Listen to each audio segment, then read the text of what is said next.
1000 വർഷങ്ങൾക്ക് മുന്നേ രാജരാജ ചോഴൻ പണിയിപ്പിച്ച ബൃഹദേശ്വര ക്ഷേത്രം ലോകാത്ഭുതങ്ങൾ ഒന്നുമല്ല എന്ന് അറിയിക്കപ്പെടുന്ന ഇന്ത്യയുടെ കൾച്ചറൽ അസറ്റ്. ഈ ഒരു ടെമ്പിൾ എക്സ്പ്ലോർ ചെയ്യുന്നതാണ് ഇന്ന് നമ്മളുടെ പുതിയ എപ്പിസോഡ്. എല്ലാവർക്കും ട്രാവൽ എഫക്ട്സിന്റെ പുതിയൊരു എപ്പിസോഡിലേക്ക് സ്വാഗതം.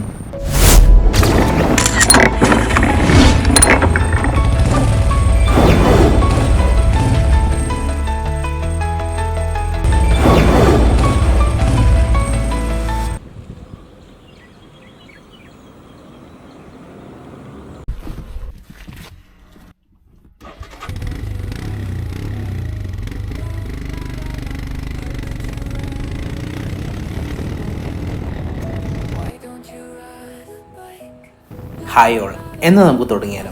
ഇന്ന് നമ്മൾ പോകുന്നത് തേനി മൗണ്ടൻസിന്റെ താഴ്വരയിലൂടെ തഞ്ചാവൂരിലേട്ടാണ്. തേനിയുടെ മലമടക്കിലൂടെ ഞാൻ ഇറങ്ങി താഴത്തെ ഗ്രാമത്തിലെത്തി. തമിഴ്നാട്ടിലെ ഭൂപ്രകൃതിക്ക് ഒരു പ്രത്യേകതയുണ്ട്. സഹ്യപർവ്വതം കഴിഞ്ഞു കഴിഞ്ഞാൽ പിന്നീടുള്ള ഭൂമി വളരെ പരന്നതാണ്. സോ നിരപ്പായ road, straight high speed ride. I love this. ഒറ്റ കുഴപ്പം ഈ ചൂട് മാത്രമാണ്. പക്ഷേ ചില ഗ്രാമീണ കാഴ്ചകളുണ്ട്. ദാ ഇതുപോലെ ഒരു പറ്റം പശുക്കളും കാളക്കുട്ടന്മാരും അടങ്ങുന്ന ഒരു വലിയ സംഘം. എന്ത് രസമാണല്ലേ. ഈ മരത്തണലിൽ നിന്ന് കുറച്ച് സമയം ഞാൻ നോക്കിക്കൊണ്ടു നിന്നു. അങ്ങനെ കാളക്കുട്ടന്മാരെയും കണ്ട് ഞാൻ വീണ്ടും റൈഡ് സ്റ്റാർട്ട് ചെയ്തു. പോകുന്ന വഴി ചില സിറ്റി റോഡുകളുണ്ട് കേട്ടോ, ചെറിയ ട്രാഫിക്കുകളും. കേരളത്തെ വെച്ച് കമ്പയർ ചെയ്യുക തന്നെയാണ്. ത്രൂ ഔട്ട് ദിസ് ഹോൾ റൈഡിൽ ഞാൻ റോഡ് ഗട്ടർ കണ്ടത് കേരളത്തിൽ മാത്രമാണ്. Well maintain road and amazing climate. ഒരു റൈഡറിന് ഇത് കൂടുതൽ എന്ത് വേണം സന്തോഷിക്കാൻ. അങ്ങനെ വൈകുന്നേരം ഒരു ഘോഷയാത്രയുടെ കൂടെ നമ്മളിത് തഞ്ചാവൂർ എത്തിയിരിക്കുന്നു. ഗണപതി പൂജയോടനുബന്ധിച്ച് ചെയ്യുന്ന ഒരു കൾച്ചറൽ ഫെസ്റ്റിവൽ ആണ് കേട്ടോ ഇത്. I feel like I'm very lucky to watch this on time. നോക്കൂ, 2 കുതിരകളും നമ്മുടെ ഗണപതിയും. എത്ര ഭംഗിയായിട്ടുള്ള ആർട്ട് വർക്കാണല്ലേ ഇത്. ആ കുതിരകളുടെ മേത്തുള്ള ഡിസൈനും പെർഫെക്റ്റായൊരു ഗണപതി കുട്ടിയും കൂടെ ആ തകിലിൻ്റെ ശബ്ദവും.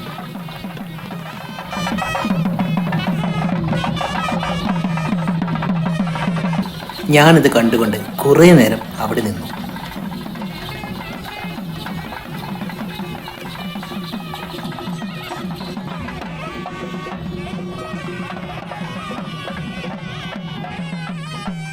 അതിനുശേഷം നമ്മുടെ ആനക്കുട്ടിയെ ഒന്നുകൂടെ കണ്ടിട്ട് ഞാൻ ഇറങ്ങി. പിറ്റേ ദിവസം രാവിലെ തന്നെ ഫ്രഷായി അവിടുത്തെ ഹോട്ടലിൽ നിന്നും ചെക്കൗട്ട് ചെയ്ത് ഞാൻ തഞ്ചാവൂരിന്റെ വഴിയിലേക്ക് ഇറങ്ങി, ബൃഹദേശ്വര ക്ഷേത്രം കാണാൻ. തഞ്ചാവൂരിന്റെ സ്വന്തം പെരിയ കോവിൽ. ഹോട്ടലിൽ നിന്നും ക്ഷേത്രത്തിലേക്ക് നടക്കുന്ന വഴിയാണ് കേട്ടോ ഇത്. മണി രാവിലെ 7 ആണെങ്കിലും പലതരത്തിലുള്ള പഴക്കച്ചവടക്കാരെ കൊണ്ടും അതുപോലെ തന്നെ തഞ്ചാവൂരിൽ ജോലിക്ക് പോകുന്നവരെ കൊണ്ടും ഈ സിറ്റി സജീവമാണ് കേട്ടോ.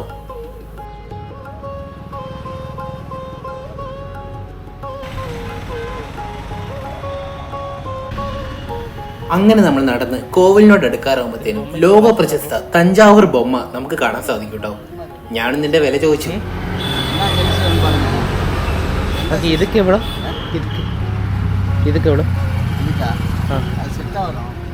സെറ്റായി വരോ? ഓ, അത് രാജരാജ ചോഴന.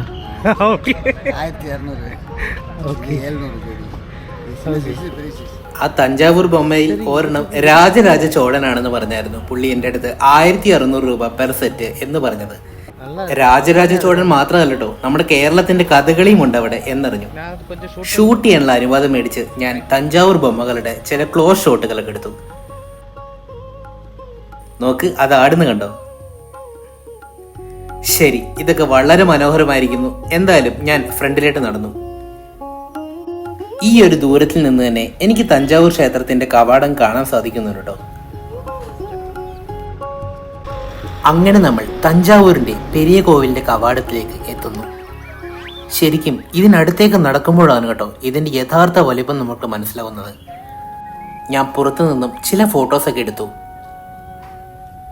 രാജശില്പിയിൽ ലാലേട്ടൻ പറയുന്ന പോലെ തഞ്ചാവൂരിലെ കാറ്റിന് വരെ ശില്പകല അറിയാം എന്നത് അന്വർത്ഥമാകുന്ന രീതിയിലാണ് ആദ്യ ഗേറ്റിലെ ദൃശ്യങ്ങൾ.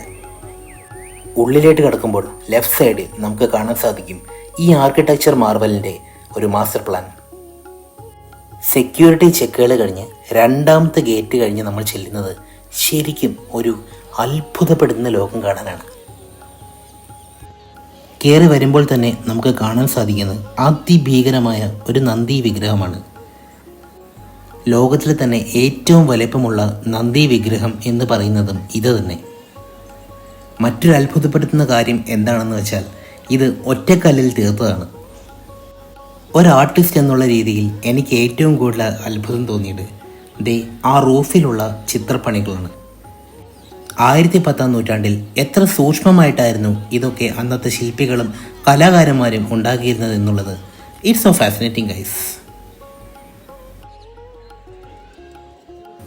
വലിയ കവാടവും നന്ദി വിഗ്രഹവും കഴിഞ്ഞ് നമ്മൾ ചെല്ലുന്നത് ആ അത്ഭുതം കാണാനാണ്, പെരിയ കോവിലിലേക്ക്.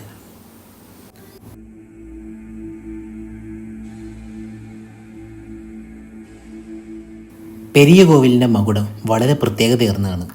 80 ടണ്ണോളം വരുന്നൊരു പാറയിലാണ് ഈ മകുടം നിർമ്മിച്ചത്. പിന്നീട് 15 കിലോമീറ്റർ നീളമുള്ള റാമ്പ് ഉപയോഗിച്ച് ആനകളെ കൊണ്ട് ഘോഷയാത്രയോടുകൂടി വലിച്ച് ഈ കല്ല് ഇവിടെ എത്തിച്ചു എന്നാണ് പറയപ്പെടുന്നത്.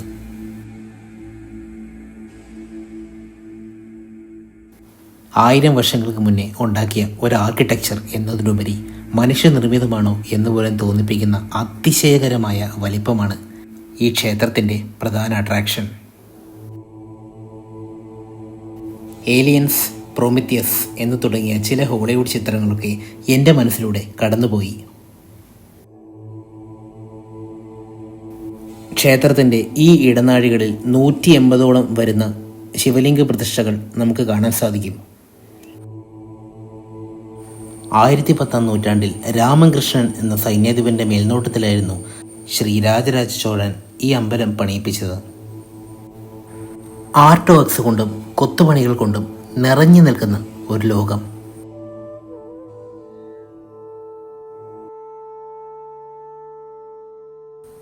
ഇത് കണ്ടോ, മതമിളകി നിൽക്കുന്ന ഒരു ആനയുടെ സ്കൾപ്ചറാണ് നമ്മൾ കാണുന്നത്. ഈ കുതിരയിൽ ചെയ്തിരിക്കുന്ന ഡീറ്റെയിൽസ് ശ്രദ്ധിക്കൂ, ഇറ്റ്സ് അമേസിങ്. 1000 വർഷങ്ങൾക്ക് മുന്നേ പ്രഗത്ഭനായ ഒരു ശില്പി ഉണ്ടാക്കിയ ഒരു മാസ്റ്റർ പീസ് ആയിരിക്കാം ഇത്. നമ്മുടെ പുരാണങ്ങളിലെ ചില സൈഫൈ ക്രീച്ചേഴ്സിനെ ഓർമ്മിപ്പിക്കുന്ന രീതിയിലുള്ള അതിശയിപ്പിക്കുന്ന ശില്പങ്ങളും ഇവിടെയുണ്ട്.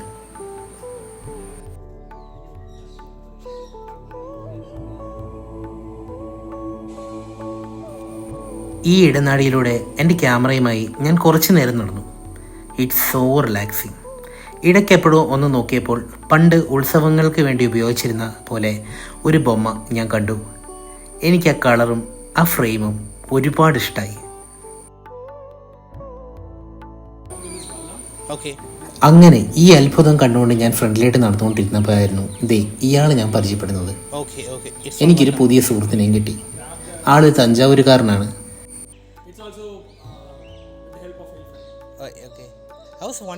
ഈ ടെമ്പിളിനെ പറ്റിയും ഇതുണ്ടാക്കിയതിനെ പറ്റിയും അയാൾ എനിക്ക് ഒരുപാട് ഇൻഫോർമേഷൻസ് പറഞ്ഞു തന്നു. Actually, it's not an easy one. Yeah. They made it very difficult. Even it was about 1000 years ago. Okay. പിന്നീട് ഇദ്ദേഹം കാണിച്ച ഒരു ഡെമോൺസ്ട്രേഷൻ അതെന്നെ ശരിക്കും ഞെട്ടിച്ചു കളഞ്ഞു കേട്ടോ. കാരണം ഒരു ഈർക്കിളി മാത്രം കയറിപ്പോകാൻ പറ്റുന്ന അതിസൂക്ഷ്മമായ ദ്വാരം ഓരോരോ സ്കൾപ്ചർ പോയിന്റുകളും അവരുണ്ടാക്കിയിരുന്നു. കാരണം മഴവെള്ളം ഈസി ആയിട്ട് ഇറങ്ങി പോകാനായിട്ട്. എന്താ പറയുക, this is an architectural marvel. അതിക്കുറച്ച് വേറൊന്നും എനിക്കിതിനെപ്പറ്റി പറയാൻ കഴിയില്ല. വളരെ കുറച്ച് ഇൻഫർമേഷൻ മാത്രമാണ് ഞാൻ ഈ വ്ളോഗിലൂടെ ഇടുന്നത്. കാരണം ഇതെൻ്റെ വ്യൂ പോയിൻ്റാണ് കേട്ടോ. ഞാൻ ഒരുപാട് കാര്യങ്ങൾ മിസ്സാക്കാനുള്ള ചാൻസ് ഉണ്ട്. കാരണം എത്ര പറഞ്ഞാലും ഈ ഒരു അമേസിങ് നിർമ്മിതി, ഈ ഒരു അത്ഭുത നിർമ്മിതിയെപ്പറ്റി നമുക്ക് പറഞ്ഞറിയിക്കാൻ കഴിയത്തില്ല, പറഞ്ഞെത്തിക്കാൻ കഴിയത്തില്ല. സോറി. അങ്ങനെ നടന്ന ക്ഷേത്രത്തിൽ നിന്നും ഇറങ്ങുന്നതിന് മുന്നേ അന്നുണ്ടാക്കിയിട്ട് ഇപ്പോഴും ഉപയോഗിക്കപ്പെടുന്ന ഒരു കിണറുണ്ട് കേട്ടോ ഇവിടെ. ഈ കപ്പി എനിക്ക് ഒരുപാട് ഇഷ്ടമായി.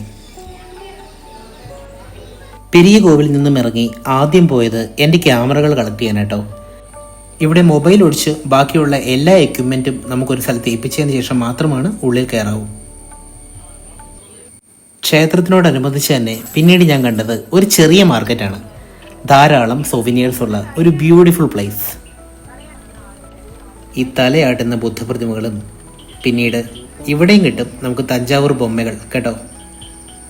ഈ വടി വെച്ച് കാശ് തരാത്ത ക്ലയൻറ്റിൻ്റെ തലക്കെട്ട് റെഡി അടിക്കണമെന്ന് എനിക്ക് ഒരുപാട് ആഗ്രഹം തോന്നി. No violence. ഈ തൂങ്ങിയാടുന്ന ഈ ഐറ്റം കണ്ടോ, ഇതെനിക്ക് ഡോറിൻ്റെ സൈഡിൽ ഫിറ്റ് ചെയ്താൽ വളരെ നന്നായിരിക്കും തോന്നി. സോ എൻ്റെ വൈഫിനൊരു ഗിഫ്റ്റായിട്ട് ഞാനത് മേടിച്ചു. ശേഷം നടന്ന് ഒരുപാട് ക്ഷീണിച്ചുകൊണ്ട് ഞാൻ ഒരു കപ്പ് സ്വീറ്റ് കോണും ഒരു ഗോലി സോഡയും കഴിച്ചുകൊണ്ട് അവിടെ കുറച്ചു നേരം റെസ്റ്റ് ചെയ്തു. ഇനി എൻ്റെ വീഡിയോ കാണുന്ന ഈ തലമുറയിലെ ആളുകളോട്, see guys, I am an artist, I am an 100% atheist too. But this is not related to religion. This is related to culture. Religion is something is made up, but culture is been existing. So, ഇത് വന്ന് കാണുക. Explore this, explore through our culture and know who we are.